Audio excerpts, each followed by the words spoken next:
الشيطان الرجيم ولقد بعثنا في كل أمة رسولا أن اعبدوا الله واجتنبوا الطاغوت وقال تعالى واعبدوا الله ولا تشركوا به شيئا وبالوالدين إحسانا وقال وقضى ربك ألا تعبدوا إلا إياه وبالوالدين إحسانا وقال ابن مسعود رضي الله عنه من أراد أن ينظر إلى وصية محمد صلى الله عليه وسلم التي عليها خاتمه فليقرأ قوله تعالى تعالوا أتموا ما حرم ربكم عليكم ألا تشركوا به شيئا إلى قوله تعالى وأن هذا صراطي مستقيما فاتبعوه. وعن معاذ بن جبل رضي الله عنه قال كنت رديف النبي صلى الله عليه وسلم على حمار فقال لي يا معاذ أتدري ما حق الله على العباد وما حق العباد على الله؟ قلت الله ورسوله أعلم. قال حق الله على العباد أن يعبدوه ولا يشركوا به شيئا وحق العباد على الله أن لا يعذب من لا يشرك به شيئا. قال قلت فلا أبشر الناس؟ قال لا تبشرهم فيتكلوا. أخرجه في الصحيحين. سامعین کتاب التوحید کے پہلے چیپٹر کا آغاز ہو چکا ہے. کل کچھ باتیں یا کچھ آیات کی تشریح ہوئی تھی اور انہی آیات جو بقیہ آیات تھی جس کا تذکرہ مؤلف نے کیا ہے آج اس کی تشریح انشاءاللہ مکمل کیا ہے. پہلی آیت ہے اللہ سبحانہ وتعالیٰ کہتا ہے وَلَقَدْ بَعَثْنَا فِي كُلِّ أُمَّةٍ رَسُولًا أَنِ اعْبُدُوا اللَّهَ وَاجْتَنِبُوا الطَّاغُوتَ.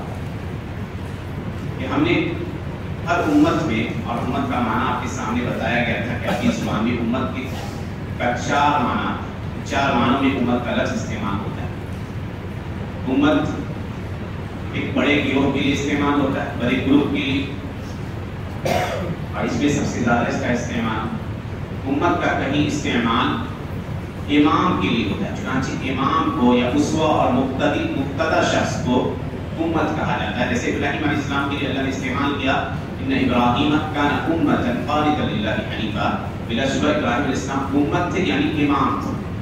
امت کبھی طریقے کے معنی میں استعمال ہوتا ہے، جیسے کہ کفار مکہ کہتے تھے انا وجدنا آباءنا علی امۃ وانا علی آثارہم مقتدون، کہ ہم نے اپنے آباء و اجداد کو ایک طریقے پر پایا ہے اور ہم ان کے راہ کی پیروی کرنے والے ہیں.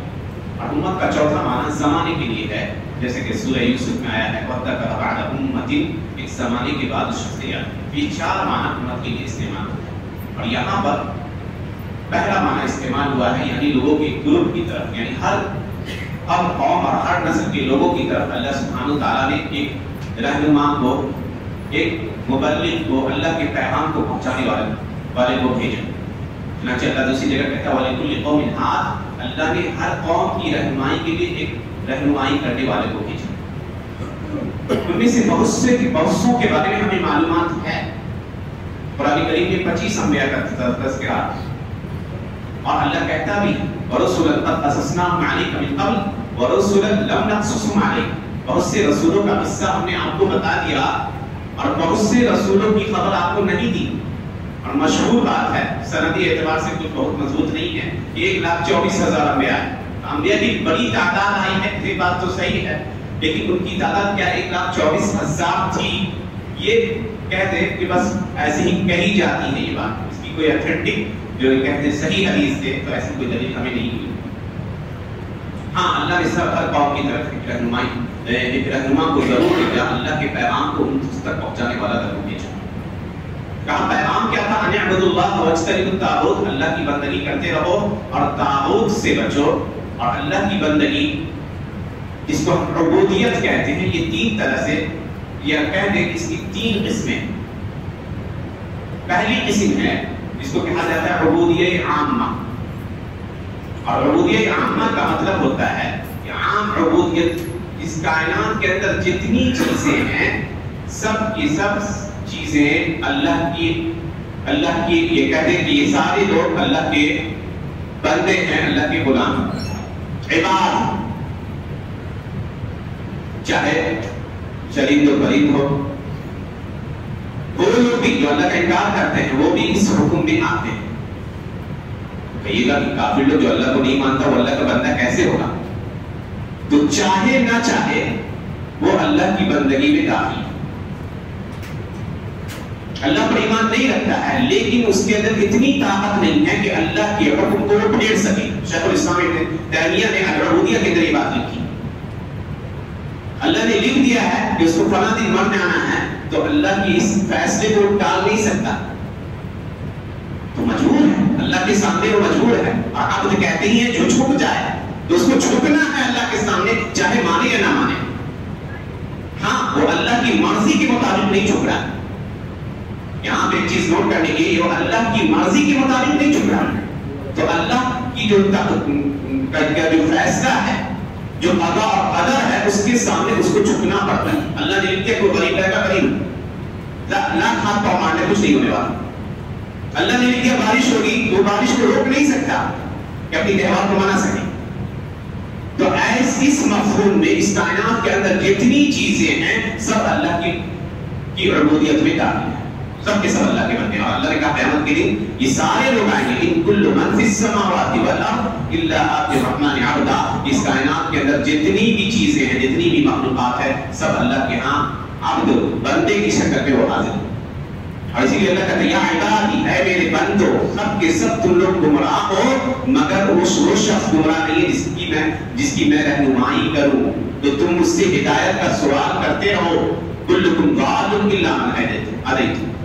تو عبودیت کے عام کہہ دے، جنرل تعریف میں کہہ دے تو یہ لوگ بھی جو اللہ کو مانتے نہیں ہیں لیکن وہ بھی عبودیت میں شامل ہیں، کیونکہ وہ اللہ کے احکام کو ٹھکرا نہیں سکتے. جو اللہ نے فیصلہ کر دیا کہ اس کائنات کا جو سسٹم ہے، اس سسٹم سے وہ اپنے آپ کو نکال نہیں سکتے. ٹھیک ہے انہوں نے اللہ کے حکم کی نافرمانی تو کی، لیکن اللہ کے ارادے کو چیلنج نہیں کر سکتے، اللہ کے فیصلے کو بدل نہیں سکتے.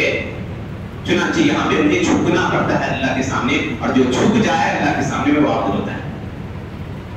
دوسری قسم جو عبودیت الخاصہ کہا جاتا ہے، جو الحمدللہ مسلمان انجام دیتے ہیں. اللہ کی بندگی اللہ کی شریعت کے مطابق کی جائے، اللہ کی مرضی کے مطابق کی جائے تو یہ عبودیت خاصہ ہے. اور ایسے بندوں کی اللہ تعریف کرتا ہے جب قرآن کریم کہتا ہے عباد الرحمن، رحمان کے وہ بندے الذین یمشون علی الارض اونا، جو زمین پر انتہائی وقار کے ساتھ چلتے ہیں. وَإِذَا خَاطَبَهُمُ الْجَاهِلُونَ قَالُوا سَلَامًا، اور جب جاہل لوگ ان سے مخاطب ہوتے ہیں تو سلام کہہ کر گزر جاتے ہیں. اور ایک بہترین تعریف اللہ کے بندوں کی ہے. اللہ نے سورہ فرقان کی آخری آیات میں عباد الرحمن سے یہ شروع ہوتی ہے یہ تعریف اور آخری سورت تک جاتی ہے.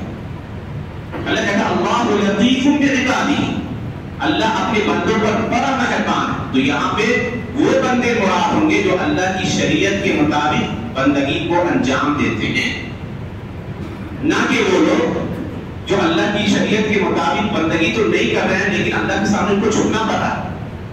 اور تیسری قسم عبودیت کی ہے جو خاص الخاص کہلاتی ہے، وہ انبیاء اور رسول کی ہے جو انہوں نے بندگی کا حق ادا کیا. چنانچہ اللہ جل قرآن کریم میں کبھی نوح علیہ السلام کے بارے میں کہتا ہے انہ کان عبدا شکورا، وہ میرے شکر گزار بندہ تھے. پیارے نبی صلی اللہ علیہ وسلم کی تعریف کرتے ہوئے کہتا ہے الحمدللہ الذی انزل علی عبدہ الکتاب، تمام تعریف اس اللہ کے لیے ہے جس نے اپنے بندے یعنی محمد صلی اللہ علیہ وسلم پر کتاب نازل کی. تو انبیاء اور رسول نے عبودیت اور بندگی کا پورا حق ادا کیا، اس لیے وہ اللہ کے اسپیشل بندے مانے جاتے ہیں. تو یہ ہوا عبودیت. اور ابن عباس رضی اللہ عنہما کا ایک بیان آتا ہے، وہ کہتے ہیں کہ کل ما ورد فی القرآن من العبادت فالمراد به التوحید. یہ قرآن کریم میں جہاں جہاں عبادت کا ذکر آیا ہے وہاں عبادت سے مراد توحید ہے، اللہ کو ایک جاننا. کہاں وجتنبوا الطاغوت، طاغوت سے بچا ہے. اور طاغوت وہ ہے ہر وہ چیز جس کو اللہ کو چھوڑ کر جس کی عبادت کی جائے. تو ایک مسلمان کے ایمان لانے کے لیے شرط ہے کہ وہ اللہ کے علاوہ جتنی چیزیں، اللہ کے علاوہ جن جن چیزوں کی عبادت کی جاتی ہے اس کا انکار کرے. ایسا نہیں ہو سکتا کہ سب دھرم یہ کہہ کے جو آج کل ایک پرچار چل رہا ہے کہ آپ نماز بھی پڑھو، جا کے جو ہے مالا ارپن بھی کرو، اور جو ہے چرچ میں جا کے جو ہے دیشا کی نعوذ باللہ عبادت بھی کرو، اور کہتے ہیں کہ یہی انسانیت کا دھرم. نہیں، اللہ کا دین ایک ہے، حق. ان الدین عند اللہ الاسلام، دین حق اللہ کے نزدیک اسلام ہی ہے. اور اللہ کے نبی صلی اللہ علیہ وسلم کوئی شخص ایمان نہیں لاتا ہے تو وہ جہنمی ہے، چاہے وہ جتنے بھی نیک کام کریں. یہ اللہ کا فیصلہ ہے، اللہ نے ان کی کتابوں میں لکھ دیا ہے. چنانچہ تورات اور انجیل کے اندر یہ بیان ہے کہ اگر میرے آخری نبی آ جائے لتؤمنن بہ، تم ان پر ایمان لاؤ گے، ان کی مدد کرو گے. کہو کہ اقرار کرتے ہو اس بات کا، سب نے اقرار کیا تھا. تو یہود و نصارہ تو اپنی دین پہ ہیں نہیں، انہوں نے اپنے دین کو بدل ڈالا ہے، اپنے انبیاء کی تعلیمات کو چھوڑ دیا ہے. تو آج ان کے دین کہہ دیے خرافات توحید ان کے یہاں سے اٹھ چکا ہے. تو اللہ کے نبی کے اوپر ایمان لانا ہر شخص کے لیے ضروری ہے. اور کوئی شخص اللہ پر ایمان رکھتا ہے اور اللہ پر ایمان رکھنے کے ساتھ ساتھ نعوذ باللہ حضرت عیسیٰ کو بھی اللہ سمجھتا ہے اور جتنی معبودان آج دنیا میں ہیں دوسری قوموں کے ان کو بھی معبود اور گاڈ اور دیوتا سمجھتا ہے, تو سمجھیے کہ اس کا ایمان صحیح نہیں, اللہ کے یہاں اس کا عمل مقبول نہیں. تو اللہ کے علاوہ جن جن چیزوں کی عبادت کی جاتی ہے اس کا انکار کرنا ایمان کی شرط ہے. اللہ کہتا ہے فَمَن يَكْفُرْ بِالطَّاغُوتِ وَيُؤْمِن بِاللَّهِ فَقَدِ اسْتَمْسَكَ بِالْعُرْوَةِ الْوُثْقَىٰ. جو طاغوت کا انکار کرے یعنی اللہ کے علاوہ ہر اس مخلوق ہر اس چیز کا انکار کرے جس کی عبادت کی جاتی ہے, تب جا کے وہ اللہ کے عروہ الوثقیٰ کو پکڑ لیتے ہیں. اس کے بعد دوسری آیت پھر اسی مفہوم کی جب اللہ تعبدوا الا ایاہ, اللہ کا فیصلہ ہے کہ اسی کی عبادت کیجیے. وَاعْبُدُوا اللَّهَ وَلَا تُشْرِكُوا بِهِ شَيْئًا وَبِالْوَالِدَيْنِ إِحْسَانًا. اس کے اندر بھی اللہ کی بندگی اور وحدانیت کا اظہار ہے. اور آخری حضرت ابن مسعود رضی اللہ عنہ کا ایک اثر جو ترمذی کے اندر آیا ہے, وہ کہتے ہیں کہ جو شخص کو یہ بات پسند ہو اور اس بات کی خوشی ہو کہ وہ اللہ کے نبی صلی اللہ علیہ وسلم کی وصیت کے بارے میں جانے. وصیت کیا ہوتا ہے؟ انسان جب مرنے لگتا ہے تو اس کے بعد کیا کیا کرنا ہے, اس کے ورثہ کو وہ ساری بات لکھ کے رکھ دینا ہے. سمجھیے ان چیزوں کی سب سے زیادہ اہمیت ہوتی ہے اور وصیت کا بڑا اہم مقام ہے. تو کہا کہ ایک انسان مرنے لگتا ہے یا اس کو لگتا ہے کہ اب میری وفات کی گھڑی قریب آئی ہے, حالانکہ ہر شخص کو لکھنا چاہیے وصیت, چاہے وہ صحت سے ہو یا الحمدللہ یا بیمار ہو, اس سے کوئی مطلب نہیں ہے. وصیت کہا گیا کہ لکھ کے رکھنا چاہیے. اور وصیت جو شخص لکھتا ہے کہ میرے مرنے کے بعد یہ کام انجام دیے جائیں, تو اس شخص کا ایمان آخرت پر مضبوط ہو. وہ بار بار اپنی وصیت کو اٹھا کر دیکھتا ہے کہ میں نے کیا لکھا اپنے بعد اپنے مرنے والوں کو. تو وصیت کے لکھنے کا چلن عام ہونا چاہیے. یہ اللہ کی یاد دلاتا ہے, قیامت کی یاد دلاتا ہے, موت کی یاد دلاتا ہے. تو اللہ کے نبی کی وصیت کے بارے میں خبر دیتے ہوئے ابن مسعود کہتے ہیں کہ جسے یہ پسند ہو کہ اللہ کے نبی کی وصیت کو دیکھے, وہ سورہ اعراف کی اس آیت کو پڑھے, قُلْ تَعَالَوْا أَتْلُ مَا حَرَّمَ رَبُّكُمْ عَلَيْكُمْ أَلَّا تُشْرِكُوا بِهِ شَيْئًا. 10 وصیت کا 10 احکام ہے ان آیات کے اندر, جو 3 آیتوں کے اندر بیان ہے سورہ اعراف کے اندر. اس کو پڑھے, وہ اللہ کے نبی صلی اللہ علیہ وسلم کی یہ وصیت ہے, اس پر عمل کیا ہے, اور اس کے اندر تفصیلی بیان ہے جو انشاءاللہ بعد میں آئے گا. آخری حدیث جو اس بات کی ہے حضرت معاذ بن جبل رضی اللہ عنہ کی, اور معاذ بن جبل الخزرجی الانصاری رضی اللہ عنہ انتہائی مشہور صحابی, کہا جاتا ہے کہ قرآن کے بڑے عالم اور دین کے مسائل کے سب سے بڑے جانکار تھے اللہ کے نبی کے زمانے میں, اور اللہ کے نبی سے حد درجہ قریب قرآن کریم کے جمع کرنے والوں میں سے ایک. جب نبی صلی اللہ علیہ وسلم نے یمن بھیجا ان کو, تو وہ سواری پہ اللہ کے نبی ساتھ ساتھ چل رہے ہیں اور کہہ رہے ہیں کہ معاذ قریب ہے کہ تم مجھے بعد میں نہیں دیکھ سکو گے. رونے لگے, اترنا چاہتا نہیں سوار, کہا تم آؤ گے مدینہ تو تم میری قبر کے پاس سے گزرو. اور صحابہ کا ایمان دیکھ لیجیے کہ اللہ کا یہ دیکھ لیجیے جذبہ اطاعت کہ اللہ کے نبی صلی اللہ علیہ وسلم کے حکم کی وجہ سے وہ مدینہ چھوڑنے پہ مجبور ہوئے, جا کے یمن میں انہوں نے دعوت و تبلیغ کا کام کیا. حالانکہ انہیں یہ خبر اللہ کے نبی نے دے دی تھی کہ ممکن ہے کہ تم مجھے اب نہ دیکھو. اللہ کے نبی سے اتنی محبت تھی کہ چاہ کے رک جائے مدینے میں, نہیں رک سکتے. وہ کہتے ہیں کہ میں نبی صلی اللہ علیہ وسلم کے ساتھ ایک گدھے کے اوپر سوار تھا, اور اللہ کے نبی کی تواضع دیکھ لیجیے کتنی خاکساری تھی آپ کے اندر. چاہتے تو ایک سے ایک سواری آپ کو میسر تھی. گدھے پہ سوار تھا, گدھے پہ بھی سوار کر رکھا تھا معاذ کو. تو کہا یا معاذ, مخاطب کیا, اتدری ما حق اللہ علی العباد, کیا جانتے ہو اللہ کا حق بندوں پر کیا ہے, بندوں کا حق اللہ پر کیا ہے. تو کہا کہ یہ ادب دیکھ لیجیے کہ انسان اگر کوئی چیز نہ جانے اسے کہیے کہ اللہ زیادہ جانتا ہے. آج کے زمانے میں انہوں نے کہا اللہ و رسول عالم, اللہ اور اس کے رسول زیادہ جانتے ہیں. تو کہا اللہ کے نبی نے کہ بندوں کا حق اللہ پر یہ ہے, یا اللہ کا حق بندوں پر یہ ہے کہ بندے اللہ کی بندگی کریں اور اللہ کے ساتھ کسی کو شریک نہ ٹھہرائیں. اور اللہ کا حق, اللہ کے اوپر بندوں کا حق یہ ہے کہ اللہ ہر اس شخص کو عذاب نہ دے جو اللہ کے ساتھ کسی کو شریک نہیں ٹھہراتا.